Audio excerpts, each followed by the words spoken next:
कुछ दिन पहले एक वीडियो डाली, उस वीडियो में मैंने बात करी थी द कश्मीर फाइल्स और द केरला स्टोरी के बारे में। लेकिन उस पर्टिकुलर वीडियो में भैया 7 व्यूज आए। तो उस वीडियो को रीच क्यों नहीं दी गई और इस वीडियो को भी रीच नहीं मिलेगी भैया? क्यों? क्योंकि जो टॉप में जो लोग बैठे हैं ना, वो नहीं चाहते कि भैया सीक्रेट रिवील हो, सच्चाई लोगों के सामने आए, वो नहीं चाहते हैं। इसलिए इस वीडियो को रीच नहीं दी गई है। तो इस वीडियो को तभी देखना जब इस वीडियो को आप पूरा एंड तक देख सकते हो, नहीं तो जो है प्लीज मत देखना, मैं आपसे रिक्वेस्ट करता हूँ, ठीक है। और काफ़ी सारे जो सीक्रेट हैं वो इसमें बाहर निकलेंगे, ठीक है। किस तरीके से जो है, जो आम जनता है उसको कौन लोग कंट्रोल कर रहे हैं। हमें लगता है कि सब कुछ तो हमारे कंट्रोल में है, लेकिन सब कुछ हमारे कंट्रोल में नहीं है। हमको जो है कंट्रोल किया जाता है, बट किसके द्वारा कंट्रोल किया जाता है वो जो है इस वीडियो के आगे बात करेंगे। तो चलिए वीडियो को शुरू करते हैं। तो बात शुरू करते हैं स्पिरिचुअलिटी से। स्पिरिचुअलिटी को कई लोग ऐसा देखते हैं कि यार इस निगाह में कि ये तो एक अलग ही चीज़ है, इसमें कोई भाई लॉजिक नहीं है, इसमें साइंटिफिक क्या है। यानी कि स्पिरिचुअलिटी को कई लोग साइंटिफिक नहीं मानते, जो आम जनता है। वैसे तो इसमें सबसे बड़ा जो साइंस है ना, वो यही है, स्पिरिचुअलिटी। तो जो भी हम फिजिक्स में पढ़ते हैं, यानी कि साइंस में जो हम पढ़ते हैं ना, वो हम आउटर वर्ल्ड का अध्ययन करते हैं, ठीक है। लेकिन हम ये नहीं समझते हैं, जैसे कोई भी हमारा आविष्कार होता है, ठीक है, वो किसके द्वारा किया जाता है? एक वैज्ञानिक के द्वारा किया जाता है। उसमें कई वर्षों की मेहनत होती है, ठीक है, बहुत सारा परिश्रम उसमें होता है, कई सारे वैज्ञानिक का उसमें हाथ रहता है, तब जाके हमें जो है एक आविष्कार देखने को मिलता है। और उस आविष्कार की वजह से देश दुनिया आगे बढ़ती है। ये तो बात करी हमने साइंस की, जो कि लॉजिकल होती है बहुत ज़्यादा। और आपने देखा होगा साइंस में कभी भी जो है कोई भी चीज़ जो आविष्कार होती गई या जिस चीज़ के बारे में जानकारी मिलती गई है, आज से 100 साल पहले जो साइंस था ना, अभी के टाइम पे बिल्कुल अलग है। आज से 100 साल पहले जो रूल फॉलो किए जाते थे, अभी के टाइम पे बिल्कुल अलग रूल फॉलो किए जाते हैं, अलग तरीके से फॉलो किए जाते हैं। तो साइंस क्या करता है? साइंस जो है अपने आप को हमेशा इम्प्रूव करता है। आज के समय पे जो साइंस फॉलो कर रहे हैं ना थ्योरीज, वो हो सकता है कि आने वाले 5 या 10 सालों में उससे जो है बिल्कुल अपोजिट साइंस आ जाए या कोई अपोजिट थ्योरी आ जाए, उसको जो है कॉन्ट्राडिक्ट कर ले। तो साइंस जो है बिल्कुल चेंज होते जा रही है, बिल्कुल चेंज होते जा रही है, और इस पे जो है पूरे तरीके से बिलीव नहीं किया जा सकता है। बट हाँ, अभी के हिसाब से जो भी अभी की रिसर्च हुई है, उस हिसाब से जो चीजें सब सही चल रही। अब इसमें एक क्वेश्चन ये उठता है कि अगर कोई भी एक्स्ट्रा ऑर्डिनरी चीज जो आउट ऑफ द कॉन्टेक्ट कहीं से भी आ गई, उसमें जो है साइंस को फिर से रिसर्च करनी पड़ जाती है कि भैया ये कहाँ से आ गया। और ये जो चीज़ हमारे सामने ऑल ऑफ सडन हो गई ना, इसका जो है कारण कैसे पता लगेगा?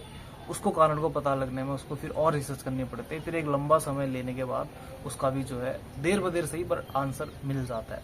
तो साइंस जो है ना, ये वो कंटिन्यूअस एक लर्निंग की प्रोसेस है। यानी कि कोई भी व्यक्ति अपने जीवन काल में इस बात को एक्सेप्ट नहीं कर सकते कि भैया साइंस ने जो चीज़ ईजाद की है ना, यही जो है अल्टीमेट ट्रूथ है, इसके आगे कुछ नहीं है। क्योंकि साइंस एक कंटिन्यूअसली लर्निंग की प्रोसेस है, चेंज होते जाते, चेंज होते जाते। आज जो हम रूल फॉलो कर रहे हैं, आज जिस रूल से हम जो है फिजिक्स के जो है क्वेश्चन सॉल्व कर रहे हैं, जरूरी नहीं कि आने वाले समय में जो है वही रूल कारगर होंगे। हो सकता है नए नियम आ जाए।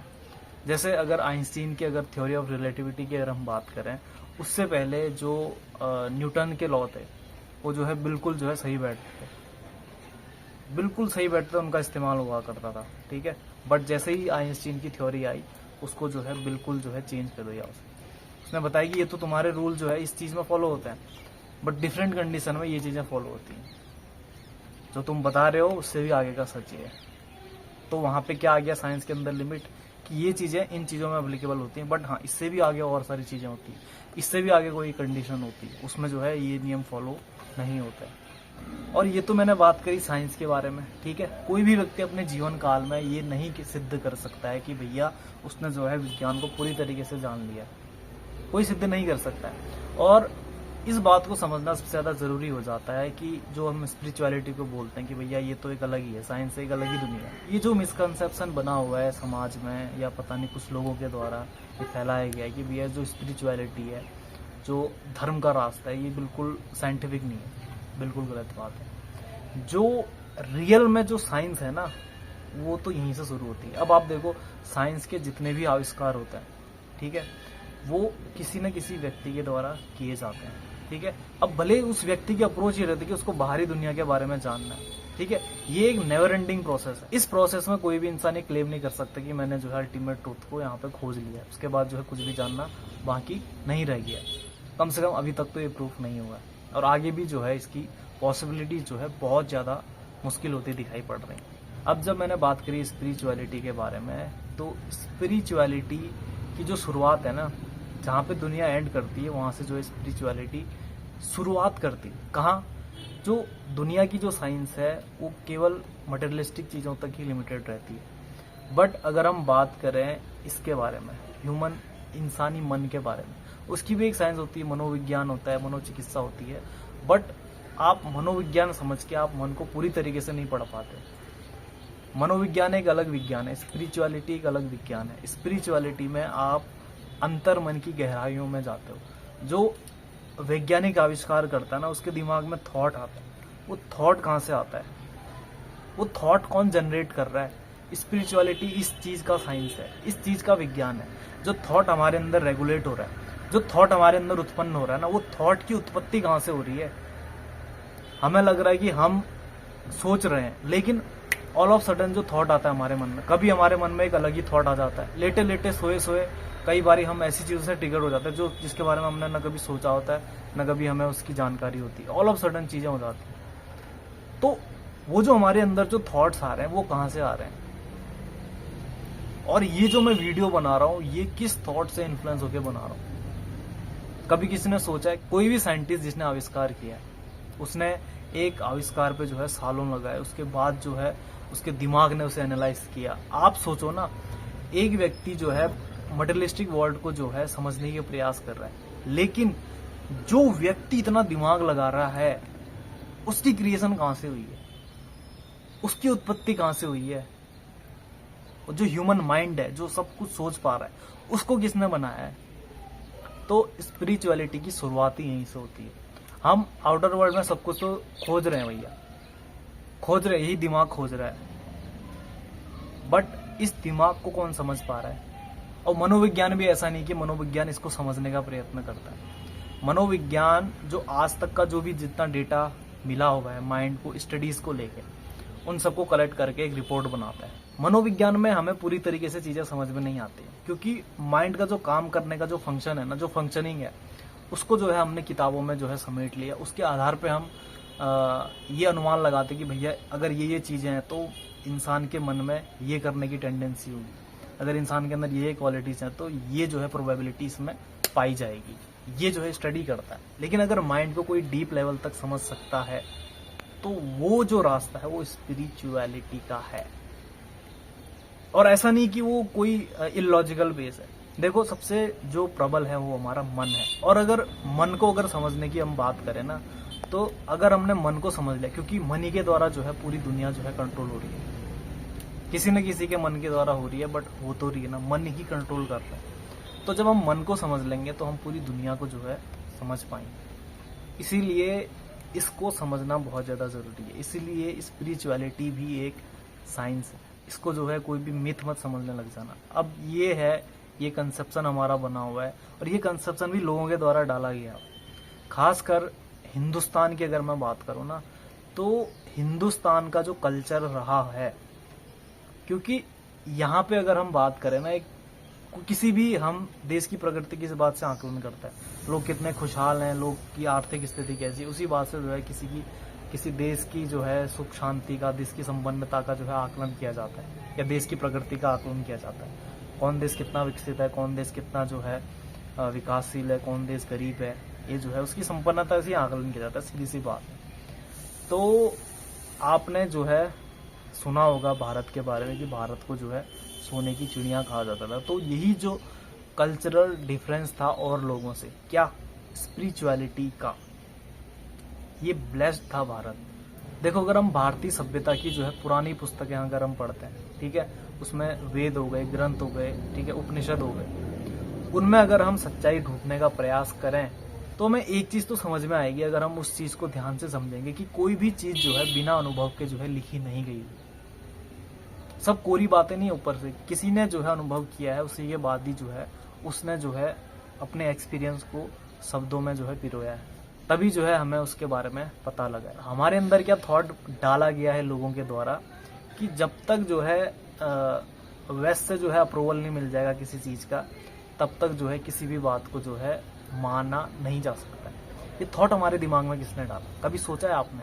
एक जो है मटेरियलिस्टिक लाइफ जीने का जो हमारे दिमाग में चीज़ें डाली गई हैं, ये कहाँ से डाली गई है? ये जो भी आज के समय पे हमारी लाइफस्टाइल हुई है, बहुत ज़्यादा मटेरियलिस्टिक हो जाना, ठीक है, अपने जो है कल्चर को भूल जाना और अपने कल्चर को एकदम हीन भावना से देखना, ये सब चीज़ें एक प्लान के थ्रू हमारे अंदर डाली गई है। देखो, भारतीय सभ्यता जो है अपने आप में जो है महान सभ्यता बनी थी। क्यों? क्योंकि उसका वैल्यू सिस्टम तगड़ा था। मैंने पिछली वीडियो में भी बात करी, धर्म के रास्ते पे चलता था। अब धर्म क्या है वो मैंने पिछली वीडियो में बताया था, ठीक है। एक व्यक्ति के एक समय पे कई सारे कर्तव्य होते हैं। मुख्य जो कर्तव्य होता है उसका मानव। एक व्यक्ति एक समय पे किसी का भाई है, ठीक है, किसी का पिता है, किसी का पुत्र है, एक समाज का नागरिक है, और इस समय पे जो कर्म उसके लिए सबसे ज़्यादा उचित है करना, अगर वो उसका पालन करता है तो वो धर्म का पालन करता है, ठीक है।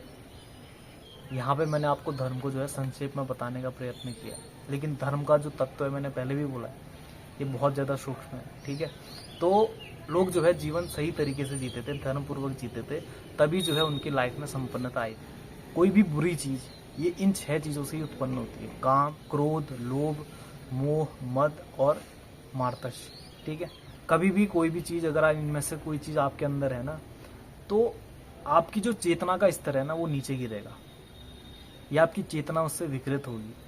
तो मानवीय चेतना को कोई भी किसी भी प्रकार से, कोई भी ऐसा एक्ट जो उसे नीचे गिराता हो, वो काम जो है हमारे स्क्रिप्चर में प्रोहिबिटेड किए गए। कोई भी ऐसा काम जो हमारी कॉन्शियसनेस को अपलिफ्ट करता है, उस काम को जो है शास्त्रों में करने का हमें जो है उदाहरण मिलता है या इंस्ट्रक्शन मिलता है उस काम को करने के। तो यही चीज़ जो है हमारे समाज में फॉलो की जाती रही है। आपने देखा होगा जब कोई व्यक्ति शराब पीता है, कोई इसी प्रकार का नशा करता है, तो उसका अपने बॉडी से कंट्रोल जो है छूटता जाता है। बॉडी से कंट्रोल छूटना जो है उसका जो है मन वश में ना होना, ठीक है। अगर आपकी बॉडी आपके कंट्रोल में नहीं है तो आप क्या चीज़ें कंट्रोल में कर पाओगे? जब तक उसका नशा रहता है तब तक उसका प्लेजर मिलता है, लेकिन उसके बाद वो चीज़ हार्म करती है आपको। अब इस बात को हम इससे वैलिडेट करते हैं कि भैया वेस्ट में तो सब लोग शराब पीते हैं, ठीक है। अगर हम वेस्ट के किसी भी सक्सेसफुल इंसान की अगर हम बात करें, चलो इलॉन मस्क की अगर हम बात करते हैं, हम बोलते हैं यार वो तो शराब पीता है, ठीक है, वो हो सकता है कुछ अदर भी नशे करता हो, सिगरेट भी पीता हो, या कोई और ऐसा व्यक्ति जो सफल है, हम उसको देख के अपने आप को वैलिडेशन देते हैं कि भैया वो तो कर रहा है, हम क्यों नहीं कर सकते। ये इन्फ्लुएंस है हमारा वेस्ट से। हम इस बात को नहीं समझते हैं कि भैया वेस्ट का जो क्लाइमेट है ना वो अलग है। वहाँ जो है ठंड ज़्यादा है, इसीलिए जो है वहाँ शराब जो है बहुत आम तरीके से चलती है। और इसीलिए आपने देखा होगा जो वेस्ट की जो मूवीज़ हैं उसमें जो है शराब, बियर, अल्कोहल पी के भी इंसान अपने होश में रहता है और उसको ऐसे जैसे पीता है जैसे वो पानी पीते हैं। वहाँ पे वो चीज़ करना उनको जो है सूट करेगा, लेकिन हमें ये चीज़ थोड़ा ना जाननी है, हमें उसकी गहराई में जाना ही नहीं है, ठीक है। हम देख तो नहीं कि भैया वहाँ क्या एक्ट हो रहा है, लेकिन क्यों हो रहा है, किस वजह से हो रहा है, ये हम नहीं जानते। वेस्ट में हम देखते हैं कि भैया लोग नॉन वेज खाते हैं, तो हम सोचते हैं कि भैया वेस्ट वाले तो नॉन वेज खाते हैं, हम क्यों ना खाएं। वहाँ भैया ऑप्शन नहीं है, बट यहाँ तो हमारे पास ऑप्शन है। हम किसी भी चीज़ की गहराई में जाए बिना ऊपर ऊपर से कोई भी चीज़ देख के उस चीज़ को अपना लेते हैं, और हम ये बोलते हैं कि भैया जो टॉप के लोग हैं वो हमें गलत इन्फ्लुएंस कर रहे हैं। वो गलत इन्फ्लुएंस तो कर रहे हैं, लेकिन आप गलत इन्फ्लुएंस हो रहे हो। अपना जो कंट्रोल है वो औरों के हाथ में देखिए। कोई व्यक्ति यहाँ पे अगर आपको ये बोल रहा है कि आपको जो है सही तरीके से जीवन जीना, अब आप देखो जो एलीट लोग हैं ना, वो हमें कंट्रोल किस तरीके से कर सकते हैं? वो हमें कंट्रोल तभी कर सकते हैं जब हमारा मन जो है हमारे वश में नहीं है, जब हमने अपना कंट्रोल जो है लोगों के हाथ में दे दिया। अब हमारा कंट्रोल जो है लोगों के हाथ में कैसे आएगा? और जो भी चीज़ हमारे सोशल मीडिया के थ्रू, हमारे टीवी के थ्रू या किसी भी ऐसे माध्यम के थ्रू जो हमें दुनिया से कनेक्ट करता है, यानी कि टीवी हो गया, सोशल मीडिया हो गया, या अदर कोई भी ऐसी चीज़ जो हमें आउटर वर्ल्ड से कनेक्ट करती है, वहाँ पे हमें क्या चीज़ दिखाई जाती है? वहाँ आपने देखा होगा आज के समय पे न्यूडिटी का कंटेंट बहुत ज़्यादा चल रहा है। आपको लगता है ये कोई भी चीज़ बिना प्लानिंग के थ्रू की जा रही है? कोई भी रील जो हम देख रहे हैं उसमें हमें एक बैटिंग ऐप का जो है स्टिकर देखने को मिल जाता है, या किसी कार का प्रमोशन हो रहा है उसके कैप्शन में, ठीक है। ये कोई भी चीज़ अनरेगुलेटेड तो नहीं हो सकती ना। और वही रील्स ज़्यादा क्यों चल रही हैं जिनमें जो है बैटिंग ऐप प्रमोट हो रही है, जिनमें जो है कोई कंपनी अपनी कार बेच रही है, आपने कभी सोचा इस चीज को? और न्यूडिटी इस तरीके से परोसी जा रही है, और आज के टाइम पे जो सबसे बड़ा थ्रेट है ना, वो है न्यूडिटी। और अगर इस न्यूडिटी के अगेंस्ट में कोई भी शब्द भी बोलता है ना, तो उसको इस तरीके से डिफेम किया जाता है। ये डिफेम करने वाले कौन है? ये वही लोग हैं जो नहीं चाहते कि भैया लोगों के अंदर एक वैल्यू सिस्टम क्रिएट हो, लोगों का जो मन जो है वो हमारे वश में हो। तो अगर मैं यहाँ पे कपिल शर्मा के शो का उदाहरण दूं, जो नेटफ्लिक्स में आया हुआ है, जिसमें आमिर खान उनके गेस्ट थे, उस एपिसोड में वो ये बोलते हैं कि मैं भैया शॉर्ट्स पहन के आने वाला था। तो अर्चना पूरन सिंह क्या बोलती है, नहीं ये बहुत ही बैड चॉइस होती है। तो वहां पे जो आमिर खान के शॉर्ट्स पहन के शो में आने का जो आइडिया था ना, उसको जो है बहुत ही खराब बता दी। कौन? अर्चना पूरन सिंह। उसको कोई भी जो है सपोर्ट नहीं करता। बट यहाँ पे कोई भी जो लड़कियां हैं वो सेमी न्यूड होके वो अपने सोशल मीडिया में फोटो डाल रही हैं, उसके लिए रील पोस्ट कर रही हैं, और जब भी कोई व्यक्ति सेमी न्यूडिटी या न्यूडिटी के अगेंस्ट में कोई चीज बोलता है तो उसको गालियां पड़वाई जाती है, और ये बोला जाता है कि भैया सामने वाले जो व्यक्ति है इसकी सोच खराब है। और ये भी एग्जाम्पल दिया था कि भैया रेप जो है बुरके वाली का भी होता है और जो कपड़े नहीं पहनते उसका भी होता है। तो यहाँ पे कपड़े जो पहन रही है नहीं पहन रही है इसका कोई दोष नहीं है, देखने वाले की नजर का दोष है। आप अगर बॉलीवुड की पुरानी मूवीज देखेंगे तो उसमें आपको दिखेगा कि भारतीय नारी को किस तरीके से पोर्ट्रे किया जाता था। और आज के समय पे उन्हीं एक्टर, उन्हीं एक्ट्रेसेस, उनकी बेटियां या नातनियां या पोतियां ये जवाब देती है कि भैया नंगे घूमना ये इंपॉर्टेंट नहीं है, सामने वाले की नजर खराब है, ये सबसे ज्यादा खराब चीज है। ये चीज तो पॉलिटिकली करेक्ट होने के लिए बिल्कुल सही बोली है कि भैया सामने वाले की नजर सही होनी चाहिए, पर क्या इसका ये मतलब है कि आप नंगे होकर पूरे शहर में घूमें? देखो दुनिया तो भाई आपको नंगा देखना ही चाहती है। तो ये जो भी स्टेटमेंट दिए जाते हैं ना कि जिसमें ये बोला जाता है कि भैया सामने वाला जो नंगा है तो वो नंगा नहीं है, तुम्हारी नजर नंगी है। तो कोई भी जो समझदार व्यक्ति है इस बात को समझेगा कि भैया उसके जो बोलने के जो पीछे का जो मोटिव है ना वो एकदम बहुत बड़ा है। वो एकदम प्रोपेगेंडा के थ्रू ये जो चीजें है ना ये फैलाई जाती हैं। तो उससे क्या हो रहा है ना, उससे जो आज के समय का जो यूथ है ये चीज तो वैसे ही चल रही है। कोई भी इंसान सच बोलता है तो उसको गालियां पड़ती हैं। कोई भी इंसान जो अगर उनको बोले कि भैया तुम नंगे घूमो तो उनको जो है अप्रिशिएट किया था कि हाँ भाई इसकी सोच बहुत अच्छी है। इस तरीके से जो है चीजें दिखाई जाती है, पर उससे समाज में क्या इम्पैक्ट पड़ रहा है, समाज के जो लोग हैं उनमें क्या इम्पैक्ट पड़ रहा है। अगर आप देखो समाज में अगर नग्नता परोसी जा रही है और उस चीज को वैलिडेट किया जा रहा है ये बोल के कि भैया नंगा गलत नहीं है, नंगा देखने वाला गलत है, इस तरीके से अगर इस चीज को मार्केट किया जा रहा है, ठीक है, और उसके इम्पैक्ट के रूप में हमारे समाज में क्या चेंजेस देखने को मिल रहे हैं, उसका जो आउटकम जो आज निकल के आ रहा है ना, उसके आउटकम के बारे में कोई बात नहीं करना चाह रहा है। आप देखो आपको इतने डॉक्टर मिल जाएंगे जो आपको ये बोलेंगे कि भैया जो मास्टरबेशन है वो हेल्दी है, ठीक है।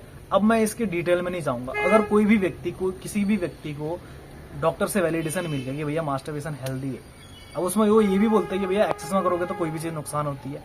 बट यहाँ पे लोगों को चाहिए क्या? अगर कोई व्यक्ति मास्टरबेट कर रहा है एक दिन का 5 बार, ठीक है, अगर उसको कहीं से वैलिडेशन मिले कि भैया मास्टरबेशन से कुछ भी नुकसान नहीं होता है, ये अगर उसको कानों में उसकी बात पड़ गई, भले उस बात की टेक्निकलिटीज में नहीं गया भैया कितने बार करना चाहिए, उसके कानों में बात पड़ गई कि भैया मास्टरबेशन से कोई भी जो है हार्म नहीं होता है, अब वो तो भैया उस चीज को फॉलो करेगा। और जिस तरीके से न्यूडिटी बढ़ रही है आज के समय में, मैं पहले की बात नहीं कर रहा हूँ, आज के समय पे आसपास भैया ऐसे एग्जाम्पल बहुत ज्यादा देखने को मिल रहे हैं जहाँ पे लोगों की फर्टिलिटी रेट जो है बहुत ज्यादा गिर रही है, लोग बच्चे नहीं पैदा कर रहे। और इससे हो क्या रहा है, फायदा किसको हो रहा है? जो टेस्ट ट्यूब बेबी बना रही, जो आईवीएफ से जो है बच्चे पैदा कर रही है, उनका फायदा हो रहा है।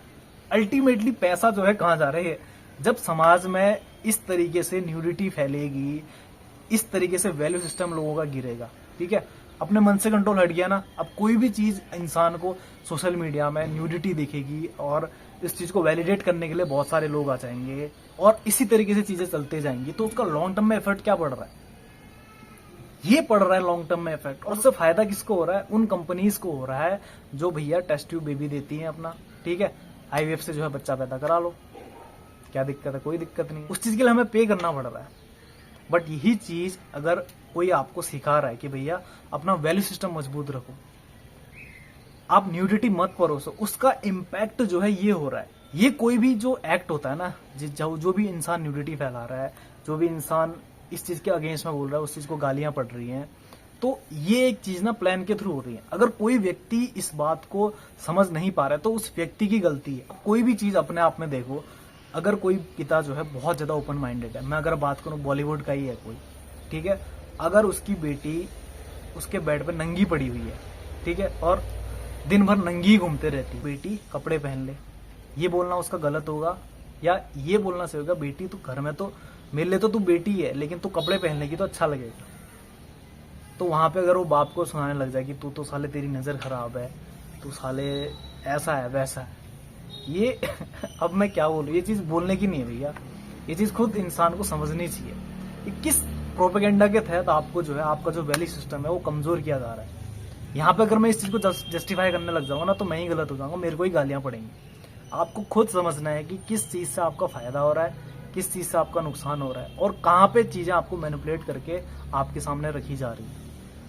मैंने 2 दिन पहले या कुछ दिन पहले एक वीडियो डाली थी जिसका टाइटल था लेफ्ट या राइट, हु इज राइट कर। ये टाइटल मैंने डाला था। उस वीडियो में मैंने बात करी थी द कश्मीर फाइल्स और द केरला स्टोरी के बारे में, जहां पे मैंने बहुत सारी चीजें कही थी। अब आप उस वीडियो को जाके देखना और उस पे व्यूज देखना। आप 7 व्यूज आए हैं, मेरे 500 से ज्यादा सब्सक्राइबर हैं। अगर मैं अपने दोस्तों की बात करूं या अपने फैमिली की बात करूं ना, तो उनको भी लगा के भैया 20-30 व्यूज मेरी वीडियो में नॉर्मली आते हैं। नॉर्मल 20-30 तो बहुत कम बोल रहा हूँ, कम से कम 30-40 व्यू नॉर्मली आते हैं भैया। लेकिन उस पर्टिकुलर वीडियो में भैया 7 व्यूज आए हैं, उसमें भी 2-3 तो मेरे ही होंगे। तो उस वीडियो को रीच क्यों नहीं दी गई, और इस वीडियो को भी रीच नहीं मिलेगी भैया, कोई देखेगा ही नहीं इस वीडियो को। क्यों? क्योंकि जो है वो लोगों का जो प्रोपेगेंडा है ना वो फुलफिल नहीं हो रहा है। जो टॉप में जो लोग बैठे हैं ना वो नहीं चाहते कि भैया ये सीक्रेट रिवील हो, ये सच्चाई लोगों के सामने आए, वो नहीं चाहते हैं, इसलिए उस वीडियो को रीच नहीं दी गई है। और सोशल मीडिया के एल्गोरिदम इस तरीके से है ना, कोई भी व्यक्ति जेन्युइन जो आपके सामने बात रहेगा ना वो आप तक पहुंचने ही नहीं दी जाएगी। राजीव दीक्षित आप देख लो, उनकी जो डेथ है ना वो एक मिस्टीरियस डेथ है। कोई कहता है जहर दे दिया, कोई कहता है बीमारी से मर गए भैया। अब मतलब क्या है, वो सच ही तो बोलते थे। लोगों को जो है डिपेंडेंसी जो है मल्टीनेशनल कंपनियों से हटा करके अपने जो पारंपरिक जो तरीके हैं उन पे जीवन जीने के लिए बोलते थे। उसमें किसी का पैसा लग रहा है क्या, उसमें किसी का नुकसान हो रहा है क्या? उस चीज को इस तरीके से डिफेम किया गया कि बोलते हैं भैया इसकी तो कोई ऑथेंटिसिटी नहीं है। कल के दिन कोई व्यक्ति बीमार पड़े, इनके क्या कहते हैं झाड़ फूक के चक्कर में पड़ जाए, वो तो मर जाएगा। इस तरीके से बहुत सारी जो कॉन्स्पिरेसी रची जाती है उसके तहत जो है लोगों को डिफेम किया जाता है। और मजे की बात पता है क्या है, उस चीज के बारे में कोई बात ही नहीं करता है। राजीव दीक्षित जी के बारे में आज कोई व्यक्ति बात ही नहीं करता है। क्यों? क्योंकि सोशल मीडिया में वो चीज सर्कुलेट ही नहीं की गई है, हमारे सामने वो चीज परोसी ही नहीं गई है। जिस चीज के लिए हमें आवाज उठाना चाहिए ना, वो भी हम तब उठाते जब हमारे कान में बात पड़ती है। आपने कभी सोचा है, आप जो है आंदोलन तब करते हो जब आपके सोशल मीडिया में आपको पता लगता है कि हाँ भैया उस जगह पे जो है एक लड़की के साथ गलत काम हुआ है, अब जो है हमें आवाज उठानी चाहिए। ये न्यूज आप तक किसने पहुंचाई? ये न्यूज सोशल मीडिया की ओर से आपकी तरफ पहुंचाई गई है। क्यों? क्योंकि कुछ और ऐसे मुद्दे हो सकते थे जिससे जो है आपका ध्यान इस चीज में पड़ गया। अब ऑब्वियसली ये चीज गलत नहीं है, सच है, इस पर आपको भड़कना ही चाहिए। कोई भी इंसान भड़केगा इस चीज में, कोई चीज इंसान उस चीज में लॉजिक नहीं उठेगा भैया इसमें सही भी हो सकता है गलत भी हो सकता है, उस समय इंसान पागल हो जाएगा। उस चीज को न्याय दिलाने के पीछे इंसान सड़कों पे आ जाएगा। लेकिन वो चीजें पहुंचाई किसके द्वारा जा रही हैं? न्यूज चैनलों के द्वारा, सोशल मीडिया के द्वारा। बट हम ट्रिगर होके उस चीज के पीछे जाते हैं, जो कि गलत नहीं है। बट इस चीज को समझना कि भैया जो न्यूज हमारे पास आ रही है वो प्लेटफॉर्म कौन है। चलो वो जो जरूरी न्यूज थी उस समय तो वो आपके पास पहुंची, ये तो मैं उदाहरण दे रहा हूं। लेकिन जो राजीव दीक्षित जी की मौत है ये भी तो पहुंची जा सकती थी, इस पे भी आंदोलन हुआ जा सकता था, बट नहीं हुआ। क्यों? ऐसी बहुत सारी चीजें हैं, जैसे लाल बहादुर शास्त्री जी की डेथ हुई, इस पे जो है आंदोलन होना चाहिए था भैया। क्यों जो है हमारे प्रधानमंत्री की जो है विदेश में मिस्टीरियस डेथ हो गई, इसके ऊपर किसी ने सवाल उठाया? नहीं उठाया। क्योंकि ये जो कॉन्स्पिरेसी जो रचने वाले होते हैं ना, जो इस दुनिया को कंट्रोल कर रहे हैं, वो सब कुछ कंट्रोल कर रहे हैं। वो कौन सी न्यूज आप तक पहुंचनी चाहिए इस बात का भी कंट्रोल उनके हाथ में, और कौन सी न्यूज नहीं पहुंचनी चाहिए इस बात का भी कंट्रोल उनके हाथ में। और आपको लगता है कि आपको कंट्रोल कोई नहीं कर रहा है। और जब हम बात करते हैं ना कि भारत जो है फिर से महान बनना चाहिए, कैसे बनेगा भारत? हमारी डिपेंडेंसी तो औरों में पड़ गई है ना, हम स्वावलंबन को बिल्कुल भूल गए, तो वो स्वावलंबन कैसे आएगा उसकी मैं बात करता हूं अपनी वीडियोस के थ्रू। इसीलिए मैंने कभी भी आपको ये नहीं बोला कि आपको मटेरियलिस्टिक सक्सेस के पीछे भागना है। मैंने ये बोला है कि आपका जो माइंडसेट है ना, इसको रिच कैसे बनाना है। तो अगर मैं यहाँ पे बात करूँ ना कि एक एलिट लोगों का माइंडसेट क्या बना हुआ है, अगर कोई भी व्यक्ति गरीब है, उसकी बेटी के साथ अगर किसी ने दुष्कर्म कर दिया है, तो पता है किस तरीके से देखते हैं आज के समय में। वो इस तरीके से देखेंगे, भैया इसको मैं 50 लाख रुपए दे दूंगा, क्या ही बोलेगा, कहीं और अपनी बेटी की शादी करा लेगा, बाकी की जिंदगी ऐसे जिएगी। 50 लाख का मैं 1 करोड़ दे दिया, 1 करोड़ में तो मान ही जाएगा। इस तरीके से उनका माइंडसेट जो है गरीबों को लेके बना हुआ है। लेकिन मैं यहाँ पे बात कर रहा हूँ वैल्यू सिस्टम बड़ा होने के बारे में। कोई भी गरीब से गरीब है ना, उसके अंदर ये एबिलिटी होनी चाहिए कि भैया उसके सामने बड़े से बड़ा भी जो रकम दी जाए ना, उसके वैल्यू सिस्टम के अगर अगेंस्ट हो तो उसको जो है मना कर सके, सीधे मना कर सके, मुंह पे मना कर सके। और जो हायर अथॉरिटीज हैं, अगर कोई उसका एक्सप्लोटेशन कर रही है ना, तो उसको दिखा सके कि भैया उसकी ताकत क्या है। मैं वो वैल्यू सिस्टम क्रिएट करने की बात कर रहा हूँ। लेकिन लोगों को कई बार ये चीजें समझ में नहीं आती। उनको लगता है कि भैया मैं यहाँ पे आपके गरीब होने को वैलिडेट कर रहा हूँ। मैंने पहले भी वीडियोस में बोला है, आपका गरीब होना मायने नहीं रखता है, आपका माइंडसेट गरीब है, ये ज्यादा प्रॉब्लमेटिक बात है। अगर आप माइंडसेट अगर आप अमीर बना दोगे ना, आउटर वर्ल्ड में आप कभी भी किसी भी रूप से कभी भी आप अमीर बन जाओ, कोई बड़ी बात नहीं। और उसका प्रैक्टिकल एग्जांपल मैं आपके सामने सिद्ध करके दूंगा। और आपको क्या लगता है भैया, मैंने जो ये चीज मैं बोल रहा हूँ, इस चीज को समझने के लिए मैंने अपने जीवन के कीमती वर्ष गंवाए हैं। और गंवाए भी नहीं बोलूंगा, मैंने इन्वेस्ट किए हैं भैया। लाइफ का जो मेरे जो कीमती साल थे, जिस टाइम पे मैं अपना करियर बना सकता था, वो मैंने इस फील्ड में दिया। अगर मैं अपनी कोई भी जॉब भी करता ना, आज अगर आप समय गिन लो, 8 या 9 साल तक अगर कोई व्यक्ति 20-30 हजार की भी जॉब करता तो आज उसके पास कितना पैसा होता। वो पैसा इन्वेस्ट हुआ है मेरी इस जर्नी में। या अगर मैं कोर्स करके कुछ भी कर लेता, मैंने अपनी पुरानी वीडियोस में भी कहा है कि भैया अगर मैं इस पैथ में नहीं होता तो हो सकता है मैं डॉक्टर होता, बट एक विजन नहीं होता मेरे पास, पैसा कमा लेता। हमारा विजन क्या है, हम इस दुनिया में आ तो गए, बट हमारा इस दुनिया में कॉन्ट्रीब्यूशन क्या है। मैं यहाँ पे डॉक्टर के प्रोफेशन को गलत नहीं बोल रहा हूँ, कोई भी प्रोफेशन सही है, बड़े से बड़ा और छोटे से छोटा प्रोफेशन सही है, बट वो तब सही तरीके से एग्जीक्यूट होता है ना, जब कोई व्यक्ति उसके पीछे का कारण जान ले, क्यों जो है उसको वो चीज करनी है। अगर उसके अंदर ये क्लैरिटी आ जाएगी ना, तो कोई भी काम करे। भैया एक जो सफाई करने वाला होता है ना, वो सबसे ज्यादा मायने रखता है एक समाज में, तो सबसे ज्यादा इज्जत तो उसकी होनी चाहिए। हर कोई व्यक्ति अपने प्रोफेशन में जो अपना काम कर रहा है सही तरीके से, वो एक दुनिया को बेहतर बनाने में कंट्रीब्यूट कर रहा है। उसका एक दूसरे से अगर हम कंपैरिजन करें ना, उसका कोई कंपैरिजन नहीं है। वो भी व्यक्ति उतना ही इंपॉर्टेंट है जितना एक डॉक्टर या एक इंजीनियर है। तो जो भी व्यक्ति अगर आपको आउटर डिपेंडेंसी से अपने स्वावलंबन की ओर बढ़ाता है ना, तो वो आपको सही तरीके से सही मायने में जीवन जीने के लिए बता रहा है। उस चीज को फॉलो करना, कोई भी चीज ऐसे ही नहीं बोली जाती है। और आज के टाइम पे ना लॉजिकल कुतर्क बहुत ज्यादा चलता है। अगर हम ये बोल दे कि भैया साइंटिस्ट के द्वारा ये प्रूवन है, अगर हम ये चीज बोल दे तो वो उसको जो है बिलीव होता है। अगर हम उसको डेटा दिखाएं, अगर उनको हम कोई भी फेक डेटा जिसका हमने स्टडी नहीं किया, उसको अगर हम लेके अगर मैं बात करूँ ना यहाँ पे, तो 80% लोग कन्विंस हो जाएंगे मेरी बात को लेके, बिना उसको क्रॉस वेरीफाई करे हुए। क्यों? क्योंकि मैंने जो है उनके सामने नंबर्स रखे। मैं अगर बोल दूं ना कि 80% लोगों के ऊपर रिसर्च हुई, उन्होंने इस तरीके से काम किया और इस तरीके से उनका जीवन बदला है, तो आप यकीन कर जाओगे, आप उसके वैलिडेशन में जाओगे ही नहीं। इस तरीके से लोग मैनिपुलेट करते हैं आपको। और यहाँ पे जो लॉजिक की बात आती है ना, लॉजिक किस तरीके से कई बार गलत साबित होता है हमारे सामने। एक डॉक्टर है, वो शराब के दुष्प्रभाव बताने के लिए एक सेमिनार रखती है, तो वो एक कीड़े के ऊपर अल्कोहल की कुछ बूंदें डालती हैं और वो कीड़ा जो है जल के मर जाता है। तो उसमें वो बताना ये चाह रही थी कि अगर आप शराब का सेवन करोगे तो आपके अंदर डैमेज हो जाएगा। अब इसके बारे में वो लोगों से पूछती है कि भैया ये कीड़ा जो है, इसके ऊपर मैंने शराब की बूंदें डाली, ये तो मर गया। अब आप बताओ, आप इससे क्या समझो। एक शराबी उठता है, वो बोलता है कि मैडम शराब पीने से पेट के कीड़े मर जाते हैं। लॉजिक तो ये भी सही है ना। इस तरीके से भी तो लॉजिक का यूज हुआ जा सकता है, और इसी तरीके से लॉजिकल बातें बोल के आपको जो है मैनिपुलेट किया जाता है। तो इसको समझने के लिए आपको ये चीज समझनी पड़ेगी कि कोई भी बातें, अच्छी बातें बोल के अगर आपको कोई भी चीज बेची जा रही है ना, लो आपके सामने प्रॉब्लम है, ये प्रॉब्लम है, ठीक है, लेकिन आप जो है मेरे पास इसका सॉल्यूशन भी है, ये लो, इसको खरीद लो, ये जो है आपको जो है वैलिडेट कर लेगी। और यहाँ पे जो है एक बहुत बड़े व्लॉगर है इंडिया के, उनका मैं आपको उदाहरण बताता हूँ। और उससे पहले मैं आपको एक फिटनेस इन्फ्लुएंसर की कहानी बताता हूँ। उन्होंने एक बात बताई है, अगर आप एक सत्तू को सही तरीके से प्रॉपर वे में अगर आप डेली लेते हैं तो आपको प्रोटीन शेक की जो है जरूरत नहीं पड़ेगी। फ्लाइंग बीस्ट क्या बोलते हैं, उनकी एक स्टोरी मैंने देखी थी, उसमें ये बोलते हैं कि भैया मैंने कई सारी चीज़ें देखी हैं यूट्यूब पे, लेकिन जो प्रोटीन पाउडर का जो अल्टरनेटिव है ना, वो मुझे आज तक कोई कुछ भी नहीं मिला है। उन्होंने ये बोला प्रोटीन पाउडर सच में काम करता है। क्यों बोला उन्होंने? बाद में जो है उन्होंने अपना प्रोटीन पाउडर लॉन्च कर दिया था।